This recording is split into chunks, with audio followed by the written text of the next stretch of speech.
बकरी और मुर्गी। एक दिन एक मुर्गी के पैर में चलते चलते बड़ा सा कांटा चुभ गया। बचाओ बचाओ, कोई मेरी मदद करो, ओह बहुत दर्द हो रहा है। वहीं पास में एक बकरी घास खा रही थी। अरे ये तो मदद कौन मांग रहा है, चलो चल कर देखती हूँ। क्या हुआ तुम्हें, इतनी चिल्ला क्यों रही हो? मेरे पैर में कांटा चुभ गया है, बहुत दर्द हो रहा है, चला भी नहीं जा रहा। मेरा कांटा निकाल दो बकरी, मेरी मदद करो, नहीं तो मुझे अकेला और घायल पाकर कोई भी मेरा शिकार कर सकता है। मैं जरूर जरूर। बकरी ने मुर्गी का कांटा निकाल दिया, मगर मुर्गी के पैर में घाव बहुत बड़ा था, सो चलना बहुत मुश्किल हो गया था। शुक्रिया बकरी बहन, मगर मैं अब चल नहीं पा रही, कुछ करो। बकरी बहुत अच्छी थी, उसने मुर्गी को अपनी पीठ पर बिठा लिया और उसके घर भी छोड़कर आई। अच्छा, अब मैं चलती हूँ, अपना ख्याल रखना, तुम बहुत अच्छी हो, तुमने मेरी बहुत मदद की, मैं तुम्हारा ये एहसान कभी नहीं भूलूंगी। ऐसा कुछ नहीं है, हम सब इसी जंगल में रहते हैं, हमें एक दूसरे की मदद करनी चाहिए। मैं चलती हूँ, अपना ख्याल रखना और दवाई भी लगा लेना। मैं और इस तरह मुर्गी की जान एक बकरी ने बचाई। बारिश और बिल्ली। एक दिन बिल्ली मोर को नाचते हुए देखती है।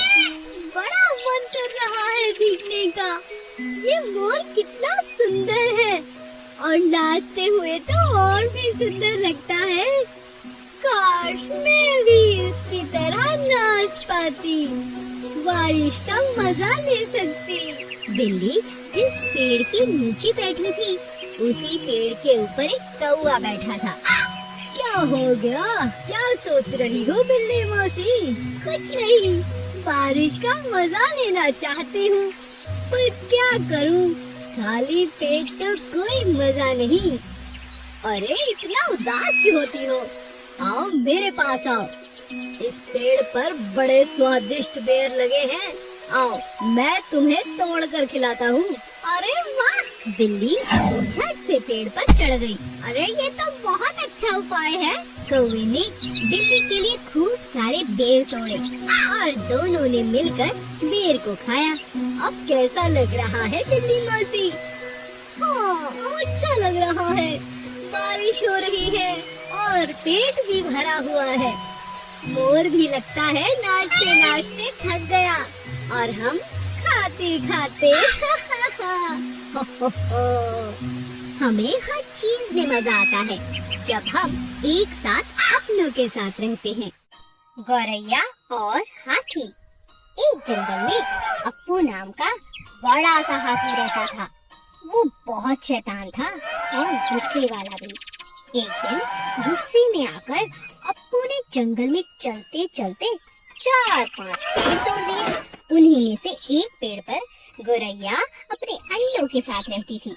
जब पेड़ गिरा तब गौरैया का घोंसला, जो अंडों से भरा पड़ा था, नीचे गिरकर चूर चूर हो गया। अपने अंडों को टूटा देख गौरैया बोली, यह अप्पू हाथी अपने आप को समझता क्या है? गुस्से में इसने मेरे सारे अंडों को मार डाला। मैं इसे कभी माफ नहीं करूंगी। पूरा जंगल इससे परेशान है, मगर इसके गुस्से के डर से कोई इससे कुछ नहीं कहता। मगर मैं चुप नहीं रहूंगी। मैं अपना बदला लूंगी और इसे सबक भी सिखाऊंगी। गौरैया रोती रोती अपनी दोस्त मधुमक्खी, मेढक और कठफोड़ा के पास गई। गौरैया के दोस्तों ने उसे दिलासा दिया और कहा कि वह सब मिलकर अप्पू से बदला लेने में उसकी मदद करेंगे। सभी मित्रों ने मिलकर एक योजना बनाई। मौका पाकर एक दिन वे सब हाथी के पास जाते हैं। हाथी को सोता देख मधुमक्खी अपनी मीठी आवाज से हाथी के कान के पास गाना गुनगुनाने लगती है। हाथी को संगीत सुनकर मजा आने लगता है। तभी कटफोड़ा आकर हाथी की आंखों को फोड़ डालता है। अप्पू दर्द से चिल्लाने लगता है, बचाओ बचाओ, ये मेरी आंखों में जलन क्यों है? किसने मेरी आंखें फोड़ी? बचाओ बचाओ। अप्पू पानी की तलाश करता है। तब मेंढक और उसके साथी एक दलदल के पास टहराने लगते हैं। हाथी समझता है कि वहाँ पानी है और उस दिशा पर चलने लगता है। दलदल में डूबकर वह मर जाता है और गौरैया अपना बदला लेने में सफल हो जाती है। दयालु पेड़। एक बार की बात है, कुकू कोयल अपने अंडों के साथ एक पेड़ पर रहती थी। एक दिन वह अपने बच्चों के लिए खाना ढूंढने बहुत दूर निकल गई। रास्ते में बरसात होने लगी। इस कारण कुकू कोयल बुरी तरह से भीग गई। अरे, मुझे कहीं बैठकर अपने पंखों को सुखा लेना चाहिए, नहीं तो उड़ना बहुत मुश्किल है। मुझे अपने बच्चों के पास भी तो जाना है। तभी कुकू एक पेड़ के पास पहुंची। मीठे पेड़ आम, क्या तुम मेरी मदद कर सकते हो? मैं बहुत भीग चुकी हूँ और थक भी चुकी हूँ। मुझे थोड़ी देर अपने पास बैठने दो, मैं अपने पंखों को सुखाकर चली जाऊंगी। नहीं नहीं नहीं नहीं, तुम चली जाओ यहाँ से। मैं सब समझता हूँ। तुम्हारी नजर मेरे मीठे मीठे आम पर है। तुम यहाँ से चली जाओ अभी। बेचारी कोयल वहाँ से चली गई और पहुँची दूसरे मीठे पेड़ के पास। मीठे पेड़ पपीते, क्या मैं तुम्हारी डाल पर बैठकर कुछ देर आराम कर सकती हूँ? मैं बहुत थक चुकी हूँ और मेरे पंख बुरी तरह भीग चुके हैं। मुझे बहुत ठंड भी लग रही है। नहीं नहीं नहीं नहीं, मुझे किसी को खुद पर बिठाना पसंद नहीं, और वैसे भी मेरे पपीते बहुत मीठे हैं। अगर तुमने खाया तो मुझे अच्छा नहीं लगेगा। तुम यहाँ से चली जाओ और किसी पेड़ पर बैठ जाओ। निराश होकर कुकू वहाँ से चली गई। कुकू तीसरे पेड़ के पास पहुँची। कड़वे पेड़ नीम, क्या तुम मुझे कुछ देर के लिए अपनी शाख पर बैठने दोगे? बस थोड़ी देर के लिए। मेरे बच्चे अकेले हैं, मुझे अपने पंखों को सुखाकर वहाँ वापस जाना है। क्यों नहीं, आओ आओ चिड़िया रानी, तुम्हारा स्वागत है। तुम मेरे पेड़ पर बैठ सकती हो, मगर मुझे माफ करना, तुम्हें खिलाने के लिए मेरे पास कुछ भी नहीं। कुकू चिड़िया इजाजत पाकर बहुत खुश हो गई। कुछ देर उस पेड़ पर बैठकर कुकू चिड़िया ने अपने पंखों को सुखाया और फिर पेड़ को शुक्रिया अदा किया। तुम्हारा बहुत बहुत शुक्रिया कड़वे पेड़, तुमने मेरी बहुत मदद की। आज से मैं तुम्हें कड़वा नहीं, दयालु पेड़ कहूँगी। और इस तरह कुकू चिड़िया ने कड़वे पेड़ को शुक्रिया अदा किया और अपने बच्चों के पास वापस लौट गई। रानी मधुमक्खी। नंदू अमरूद बेचने वाला पूरे गांव में अपने मीठे मीठे अमरूदों के कारण बहुत मशहूर था। उसके सारे अमरूद तुरंत ही बिक जाया करते थे। नंदू के पास अमरूद का एक बहुत बड़ा पेड़ था। उसी पेड़ पर मधुमक्खियों का एक बड़ा सा छत्ता भी था। कैसी हो मधुमक्खी रानी? मैं ठीक हूँ, तुम कैसी हो? बताओ, आज बाजार में तुम्हारा दिन कैसा रहा? बहुत अच्छा। तुम तो जानती हो मेरे अमरूद खाने के लिए लोग कितनी दूर दूर से आते हैं। मेरे सारे अमरूद बिक गए और यह सब तुम्हारी वजह से है, क्योंकि तुम्हारे डर से मेरे पेड़ पर कोई पक्षी आने की हिम्मत भी नहीं करता। ऐसा नहीं है, तुम भी हमें कुछ नहीं कहते। हम तुम्हारे पेड़ पर रहते हैं। तुम्हारा बहुत बहुत शुक्रिया। अगले ही दिन अमरूद तोड़ते समय नंदू की नजर मधुमक्खियों के छत्ते पर गई। अरे, इतना बड़ा हो चुका है इनका छत्ता। इसमें तो बहुत शहद होगा। अगर इसे बाजार में बेचा जाए अच्छे पैसे मिल सकते हैं। नंदू के मन में लालच आ चुका था। अच्छा, कुछ करना होगा। आज रात को जब मधुमक्खियाँ सो रही होंगी तो इन्हें भगाकर पूरा शहद निकाल लूंगा। बेचारी मधुमक्खियाँ इस बात से अनजान थी। रात के समय नंदू जब हाथ में मशाल लिए पेड़ की तरफ बढ़ा, तभी अचानक रानी मधुमक्खी की आँख खुल गई।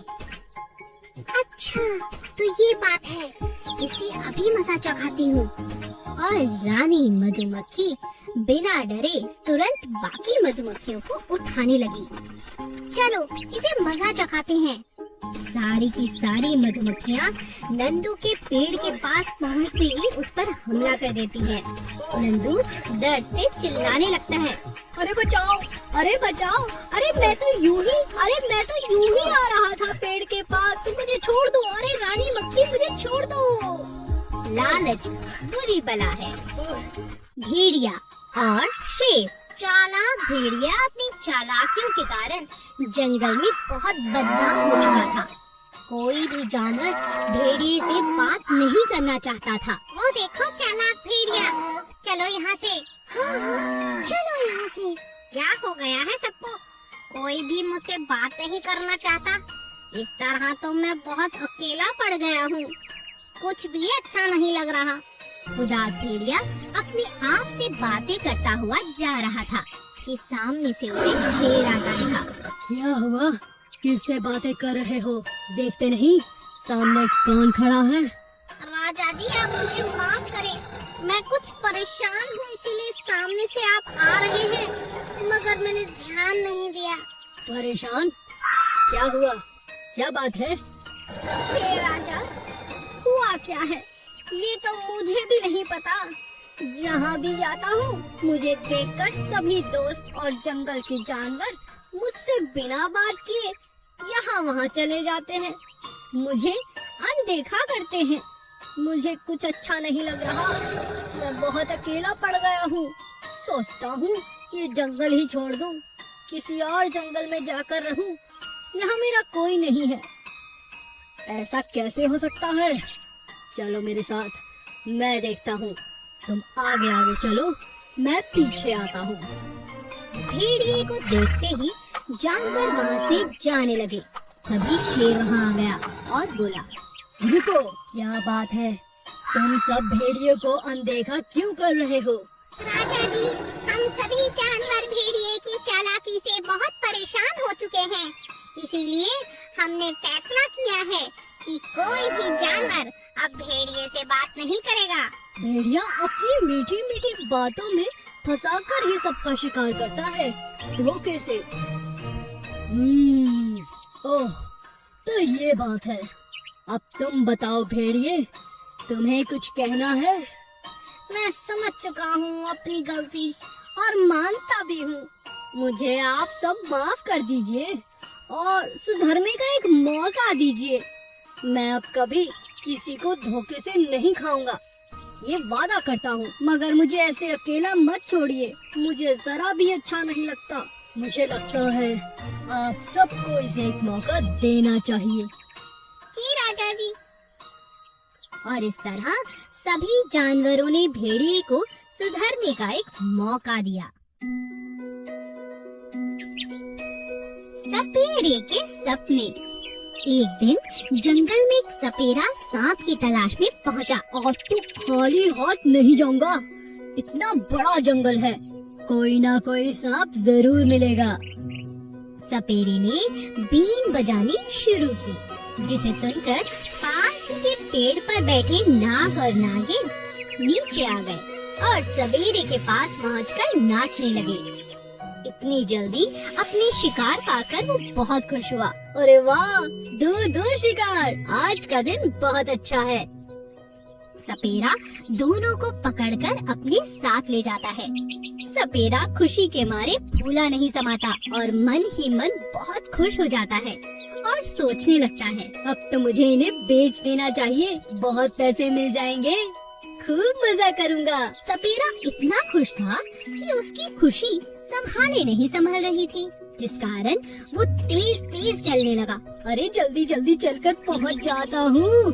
इनका नाच दिखाऊंगा, इनका सारा जहर निकाल कर अपने कब्जे में रखूंगा। फिर मैं जो चाहूंगा ये वो करेंगे। सपेरा इतना खुश था कि वो तेज और तेज चलने लगा। चलते चलते रास्ते में वो एक बड़े से पत्थर से टकराकर गिर गया। सोचने के कारण उसका ध्यान उस पत्थर पे गया ही नहीं था। अरे बाप रे, इतनी जोर से चोट लग गई। अरे अरे अरे मेरी टोकरी से, ये सब सांप कहाँ चले गए? ये सांप कहाँ चले गए? सपेरे ने अपनी खुशी में अपने दोनों शिकारों को खो दिया। ये क्या हो गया? ओहो, मैंने आज दो शिकार पकड़े, मगर अपनी बेवकूफी के कारण आज मैंने दोनों को खो दिया। सांप बहुत चतुर थे। इस मौके का फायदा उठाकर वो बहुत पहले ही टोकरी से निकलकर एक पेड़ पर चढ़ गए थे। बेचारे सपेरे को अपने शिकार से हाथ धोना पड़ा। ये मैंने क्या किया? आज का दिन बहुत बुरा है। Please subscribe.